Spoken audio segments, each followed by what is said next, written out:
Halo semuanya, kembali lagi di channel ini, channel Dosen Kimia, channel hasil percobaan.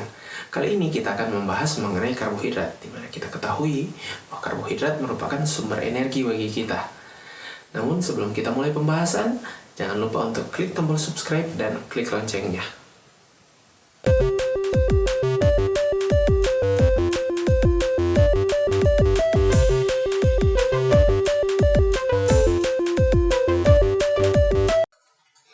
Kenapa diberi nama karbohidrat? Pada awalnya, ketika diamati, senyawa ini memiliki rumus umum CX-H2ON. Nah, ketika dilihat dari rumus ini, senyawa ini dikira merupakan hidrat dari karbon. Nah, makanya diberi nama karbohidrat. Karbohidrat sederhana disebut sebagai gula atau sakarida. Dalam bahasa Latin disebut saccharum, dan dalam bahasa Yunani disebut sakaron. Nah, untuk menandai bahwa senyawa tersebut merupakan karbohidrat, maka tiap akhiran dari senyawa tersebut diberi akhiran osa. Jadi, kita memiliki sukrosa sebagai gula meja atau gula yang kita konsumsi sehari-hari untuk membuat teh atau kopi. Kemudian ada glukosa sebagai gula darah, dan juga ada fruktosa yang terdapat dalam buah-buahan atau madu. Secara kimia, karbohidrat itu merupakan senyawa-senyawa yang memiliki polihidroksiketon ataupun polihidroksialdehid, ataupun senyawa-senyawa yang diturunkan menjadi polihidroksiketon dan polihidroksialdehid. Jadi, senyawa-senyawa karbohidrat ini memiliki gugus aldehid, gugus keton, dan memiliki banyak gugus OH. Pada awalnya, istilah karbohidrat hanya digunakan untuk senyawa-senyawa yang memiliki rumus umum CH2ON.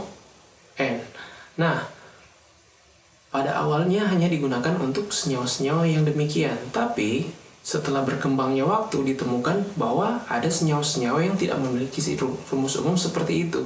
Bahkan ada senyawa-senyawa yang memiliki struktur yang unik, yaitu memiliki unsur nitrogen, unsur fosfor, dan unsur sulfur. Karbohidrat yang paling sederhana dan tidak dapat dihidrolisis menjadi karbohidrat yang lebih sederhana lagi, itu disebut monosakarida. Nah, untuk senyawa karbohidrat yang dapat dihidrolisis dan menghasilkan 2 monosakarida, itu disebut disakarida. Untuk senyawa karbohidrat yang dihidrolisis dan menghasilkan 3 monosakarida disebut trisakarida, dan begitu selanjutnya. Nah, untuk senyawa-senyawa yang dapat dihidrolisis dan menghasilkan 2 sampai 10 monosakarida disebut oligosakarida. Dan untuk yang lebih dari 10 itu disebut polisakarida. Karbohidrat memegang peranan penting bagi makhluk hidup. Ia dapat berfungsi sebagai bahan bakar, contohnya seperti glukosa. Dapat berfungsi sebagai cadangan makanan seperti pati pada tumbuhan dan glikogen pada hewan. Nah, karbohidrat juga berfungsi sebagai materi pembangun, contohnya seperti kitin pada hewan dan selulosa pada tumbuhan. Nah, apabila kita membahas mengenai karbohidrat, pasti kita tidak lari dari membahas fotosintesis. Ya, benar, fotosintesis adalah proses yang dapat menghasilkan karbohidrat. Nah, seperti kita ketahui rumusnya itu seperti di bawah sini. Nah, rumus ini sudah kita pelajari dari SD, melalui pelajaran IPA, SMP, bahkan SMA yang sudah lebih diperjelas. Nah, dari rumus ini sebenarnya proses karbohidrat itu tidak hanya terhenti di pembentukan karbohidrat, tapi bagaimana karbohidrat itu dapat menjadi energi di dalam tubuh kita, dalam tubuh manusia maupun hewan, ataupun juga tumbuhan. Nah, proses ini disebut respirasi aerob. Jadi proses ini melibatkan proses glikolisis dan melibatkan juga proses yang namanya siklus Krebs. Jadi dari proses ini, itu glikosida akan dikonversi menjadi ATP-ATP dan hingga menghasilkan energi bagi tubuh kita. Lazimnya, 1 molekul glukosa dapat menghasilkan 33 sampai 35 ATP yang dapat diproses untuk menjadi energi di dalam tubuh makhluk hidup. Monosakarida diklasifikasikan berdasarkan strukturnya. Ada 2 jenis klasifikasi dalam monosakarida, yaitu yang pertama, kita lihat jumlah atom karbonnya. Jadi kalau ada 3 atom karbon di dalam satu monosakarida itu disebut triosa. Kalau ada 4 disebut tetrosa, kalau ada 5 disebut pentosa, dan kalau ada 6 disebut heksosa. Nah, klasifikasi yang selanjutnya yaitu apakah dia mengandung gugus aldehid ataukah dia mengandung gugus keton. Kalau dia mengandung gugus aldehid disebut aldosa, kalau dia mengandung gugus keton disebut ketosa. Nah, klasifikasi ini kadang-kadang sering digabung, dan bahkan bukan cuma kadang-kadang tapi memang digabung. Itu contoh misalkan kalau suatu monosakarida dia memiliki 3 atom karbon dan memiliki gugus aldehid. Kalau dia memiliki gugus aldehid, jadi triosa digabung dengan aldosa, jadi aldotriosa. Nah, seperti itu. Jadi kalau dia memiliki 4 atom karbon dan dia memiliki gugus fungsi aldehid, disebut aldotetrosa. Nah, kalau dia memiliki 5 disebut aldopentosa, dan selanjutnya kalau dia memiliki 6 atom karbon disebut aldoheksosa. Begitu juga dengan keton. Kalau dia memiliki 3 atom karbon, dia disebut ketotriosa. Terus kalau dia memiliki 4 atom karbon disebut ketotetrosa. Kalau dia memiliki 5 atom karbon disebut ketopentosa, dan kalau dia memiliki 6 atom karbon disebut ketoheksosa. Monosakarida yang paling sederhana itu merupakan gliseraldehid dan dihidroksiaseton. Jadi 2 senyawa ini merupakan monosakarida yang paling sederhana. Nah, gliseraldehid ini merupakan senyawa aldehid, terus hidroksiaseton merupakan senyawa keton. Nah, dari kedua ini hanya gliseraldehid yang memiliki pusat kiral. Nah, pusat kiral di sini merupakan senyawa karbon, yaitu karbon kiral. Nah, karbon kiral ini adalah karbon yang mengikat 4 gugus yang berbeda. Gliseraldehid seperti yang kita ketahui memiliki enantiomer. Nah, enantiomer ini terdiri dari plus gliseraldehid dan min gliseraldehid. Nah, menurut aturan dari Chang, Ingold, dan Prelog, jadi menurut aturan dari ketiga orang ini, jadi Chang, Ingold, dan Prelog itu terdiri dari 3 orang, yaitu Chang, Ingold, dan Prelog. Jadi bukan Chang, Ingold, Prelog. Jadi ingat, Chang, Ingold, dan Prelog. Nah, menurut mereka bertiga ini, suatu senyawa memiliki konfigurasi absolut. Nah, itu disebut R dan S. Jadi, yang plus gliseraldehid dirujuk sebagai R gliseraldehid. R artinya rectus. Kemudian, yang min gliseraldehid dirujuk sebagai S gliseraldehid atau sinister. Jadi S itu kependekan dari sinister dan R itu kependekan dari rectus. Di awal abad ke-20, sebelum kita mengetahui mengenai konfigurasi absolut, ada sistem lain yang diperkenalkan untuk menunjukkan stereokimia. Sistem ini disebut sistem Dextro dan Levo. Nah, sistem ini diperkenalkan oleh M.A. Rosanov dari New York University pada tahun 1906. Jadi, pada saat itu, plus gliseraldehid itu dikenal sebagai dextrogliseraldehid, dan min gliseraldehid itu dikenal sebagai levogliseraldehid, yaitu dextro dan levo, D dan L. Senyawa dextro plus gliseraldehid dan levo min gliseraldehid ini merupakan patokan bagi monosakarida yang lainnya. Jadi, monosakarida dengan jumlah karbon yang lebih banyak akan berpatokan pada dextro plus gliseraldehid ataupun levogliseraldehid. Jadi, kalau konfigurasi C yang paling bawahnya dari satu monosakarida itu mirip dengan dextroglyceraldehyde, maka senyawa itu disebut sebagai karbohidrat dextro, dan kalau bila dia mirip dengan levoglyceraldehyde, L-glyceraldehyde, dia akan disebut sebagai gula L atau gula levo. Penunjukan dextro dan levo atau juga R dan S itu tidak memiliki keterikatan yang pasti dengan plus dan minus. Karena kalau plus dan minus itu berhubungan dengan rotasi optik, di mana rotasi optik itu harus berdasarkan eksperimen melalui alat yang namanya polarimeter. Jadi dia bisa memutar polarimeternya ke kanan positif, atau dia bisa memutar polarimeternya ke arah yang negatif. Jadi kadang-kadang kita bisa mendapati dextro minus, misalkan glukosa, dextro minus glukosa, atau kan dextro plus glukosa. Jadi plus dan minus itu bergantung pada rotasi optik dari alat, dan dextro dan levo itu berdasarkan gambarnya.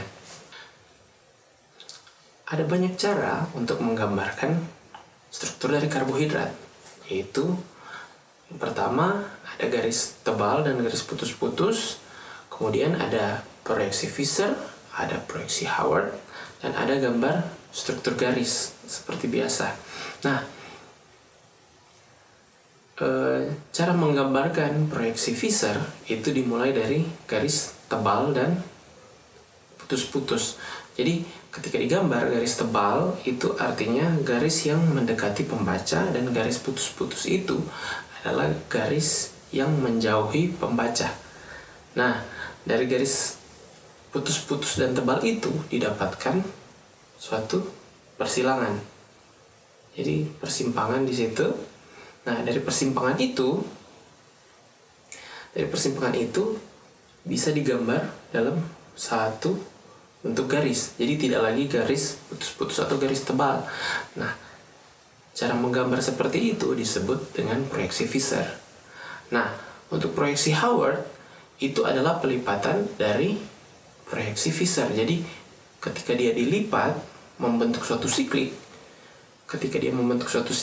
dan digambarkan dalam bentuk segi 6, di mana ada yang mendekati pembaca dan menjauhi pembaca, itu disebut proyeksi Howard. Nah, setelah itu dari proyeksi Howard itu bisa kita menggambarkan struktur yang seperti biasa, yaitu dalam bentuk kursi. Nah, dalam bentuk kursi inilah yang paling sering digambarkan dalam menuliskan karbohidrat ini. Nah, bagaimana dari proyeksi Fischer menjadi proyeksi Howard itu akan dijelaskan dengan gambar berikut ini. Pada contoh kali ini ada molekul glukosa. Dari molekul glukosa ini kita miringkan ke arah kanan, kemudian kita bentuk dia dalam bentuk lingkaran, jadi bentuk segi 6, di mana pada posisi seperti ini sudah seperti digambar, itu ada posisi 1, 2, 3, 4, 5, 6, di mana posisi 6 itu berpindah ke belakang. Nah, setelah posisi 6 berpindah ke belakang, itu kita melakukan yang namanya rotasi. Jadi, karbon nomor 6, CH2OH itu nomor 6, dia berpindah ke atas, kemudian yang hidrogen itu berpindah ke bawah, dan OH itu berpindah ke sebelah kanan. Nah, setelah OH-nya berpindah sebelah kanan, O itu mengikat karbon nomor 1, yaitu karbon aldehid, karbon karbonil di aldehid, dan hidrogen berpindah ke oksigen. Setelah itu, oksigen pada karbon nomor 5 akan berikatan dengan karbon nomor 1, dan karbon nomor 1 bukan lagi menjadi aldehid, tapi sudah berubah menjadi gugus alkohol. Jadi, tidak semua cincin monosakarida itu berjumlah 6 anggota. Jadi, bentuknya segi 6. Jadi, ada juga yang berbentuk segi 5, yaitu cincin 5 anggota. Jadi, yang 6 anggota berbentuk segi 6 itu disebut piranosa, sedangkan yang berbentuk segi 5 disebut furanosa. Jadi, furanosa, piranosa. Seperti yang kita ketahui, glukosa memiliki anomer alfa dan beta.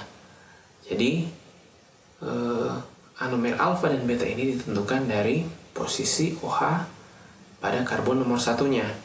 Jadi sebagai contoh di sini ada dua senyawa yaitu alfa dextroglucopiranosa dan beta dextroglucopiranosa. Nah, perbedaannya terdapat pada C nomor 1, di mana posisi OH-nya, sedangkan kalau pada alfa dia akan berposisi trans, gugus OH-nya berposisi trans terhadap CH2OH, dan untuk beta, anomer beta, dia akan berposisi cis terhadap CH2OH. Jadi disitulah terdapat perbedaan antara anomer alfa dan beta. Nah, bagaimana kalau anomer alfa dan betanya tidak ditentukan? Nah, kalau dia tidak ditentukan, dia akan digambarkan dengan garis gelombang-gelombang. Nah, kalau gambar garis gelombang-gelombang itu artinya anomernya tidak ditentukan. Dia bisa alfa dan dia bisa beta. Nah, setelah membahas anomer alfa dan beta, kita juga harus mengetahui bahwa adanya mutar rotasi. Jadi mutar rotasi itu adalah perubahan rotasi, jadi dari anomer alfa ke anomer beta, bisa juga dari anomer beta ke anomer alfa, karena ada perubahan kesetimbangan dalam senyawa tersebut. Jadi dia bisa berubah dari beta jadi alfa, alfa jadi beta. Berdasarkan hasil analisis X-ray dari dextro plus glukosa, didapati perbedaan antara anomer alfa dan anomer beta, di mana anomer alfa memutar rotasi sebesar 112 plus 112 dan anomer beta memutar rotasi sebesar 18,7. Sedangkan untuk titik lelehnya, yaitu anomer beta memiliki titik didih lebih tinggi 4 derajat Celcius dibandingkan dengan anomer alfa.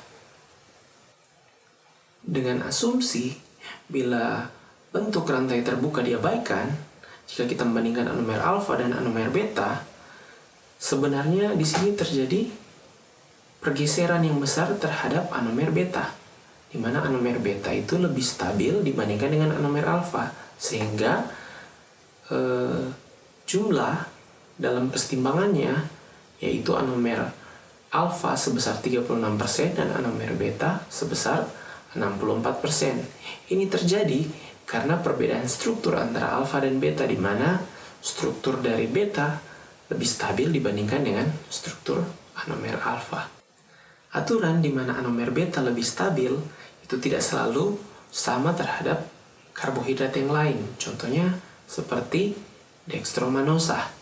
Nah, pada dextromanosa ini untuk posisi beta, C1 dan C2 berposisi cis dan trans. Nah, untuk posisi alfa, posisinya trans diaksial. Nah, dari kedua posisi ini dapat kita lihat bahwa ketika trans diaksial, jadi yang satu ke atas, yang satu ke bawah, ini lebih stabil dibandingkan yang satu menghadap ke atas dan yang satu menghadap ke samping. Di sini terjadi yang namanya rintangan sterik. Jadi kalau misalkan dia ke bawah dan ke atas, rintangan steriknya cukup kecil sehingga energinya lebih kecil dan lebih stabil dibandingkan dengan ketika satu pada posisi cis dan satu berada pada posisi trans. Nah, untuk pembentukan gugus glikosida kita bisa lihat pada gambar berikut ini. Pada pembentukan glikosida, ini contohnya misalkan beta dextroglucopiranosa. Jadi OH pada karbon nomor 1, dia akan mengikat H+. Nah, ketika dia mengikat H+, dia akan menjadi ion OH2. Nah, dari sini ion OH2 ini akan terlepas dalam bentuk H2O sehingga membuat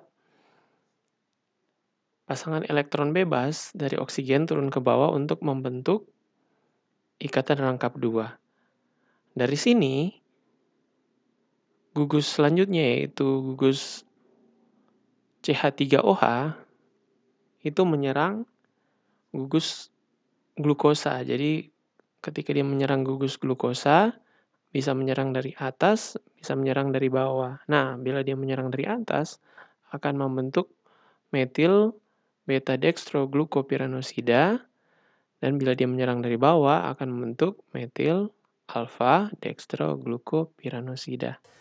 Kebalikan dari pembentukan suatu ikatan glikosida yaitu hidrolisis, yaitu pemutusan gugus glikosida. Nah, itu kita bisa lihat pada gambar ini. Proses hidrolisis ini dimulai dari serangan dari pasangan elektron bebas dari karbon nomor 1 yang juga mengikat CH3. Jadi pasangan elektron bebas ini mengambil ion H+ dari ion hidronium. Jadi ketika dia mengambil ion H+, akan terbentuk HOCH3, di mana oksigen memiliki muatan plus. Nah, kemudian dia akan keluar dalam bentuk molekul CH3OH. Dia juga akan berbentuk seperti pada proses glikolisis. Nah, bedanya pada proses hidrolisis ini yang akan masuk yaitu ion OH. Jadi ion OH ini akan masuk dari molekul H2O. Jadi OH ini akan masuk dengan cara pasangan elektron bebas dari O akan menyerang karbon nomor 1. Nah, setelah dia menyerang karbon nomor 1 dari atas, akan terbentuk beta dextroglucopiranosa, dan bila dia menyerang dari bawah akan terbentuk alfa dextroglucopiranosa. Melarutkan monosakarida dalam suatu larutan basah dapat menyebabkan serangkaian reaksi, mulai dari enolisasi, tautomerisasi ketoenol, hingga mengarah pada suatu isomerisasi. Misalkan, kita melarutkan suatu dextroglukosa dengan kalium hidroksida, dan kita biarkan berhari-hari. Nah, bila kita biarkan berhari-hari, dari sini dapat diisolasi senyawa baru seperti dextromanosa dan dextrofruktosa. Dari situ telah terjadi isomerisasi. Reaksi ini disebut transformasi Lobrig-De Bruyn Alberda van Eckenstein. Setelah dua ahli Belanda ini menemukannya pada tahun 1895. Inilah monosakarida-monosakarida yang telah diketahui.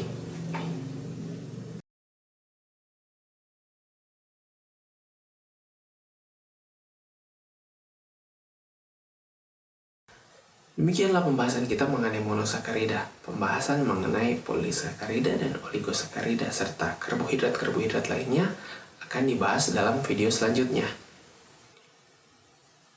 Demikianlah video kali ini. Jangan lupa untuk bertanya di kolom komentar di bawah bila ada pertanyaan, dan jangan lupa untuk klik tombol subscribe dan klik tombol loncengnya. Sampai jumpa.